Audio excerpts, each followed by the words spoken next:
સુરતમાં ફરી હત્યાનો બનાવ બન્યો છે। ત્રિકમ વડે યુવકની હત્યા કરાઈ છે। અઠવા વિસ્તારની ઘટના સામે આવી છે। બનેવીએ પોતાના જ સાળાને મોતને ઘાટ ઉતાર્યો છે। હત્યારો બનેવી ઘટના બાદ ફરાર થયો છે।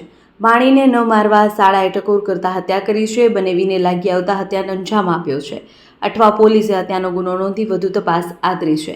સૂરજ નામના યુવકની હત્યા થઈ છે। હત્યારાની પોલીસ દ્વારા શોધખોળ શરૂ કરાઈ છે। આ ઘર માં ઝઘડો હતો। ખાલી મારી છોકરીને કાલે એક તમાચો માર્યો અમારા ઘરવાળાએ। તો મારો ભાઈ બોલ્યો કે વાર તહેવારના દિવસે છોકરીને કેમ મારે છે, તે ધમકી આપી। આ તમાચો તને બહુ ભારે પડે છે। બસ એ મારા ઘરવાળાએ કીધું મારા ભાઈને। બસ એના નાહી ગયો। પછી સવારે આવ્યો ખબર નહીં કાથી ને મારો ભાઈ હોટેલ હતો ને એને મારી દીધું સલિયો ટીકમ મારી દીધું। મારા ભાઈ મરી ગયો। બીજું ભાઈ બીજના દિવસ આજે મારા ભાઈને મેં જમાડવાની હતી। સવારે 8 વાગે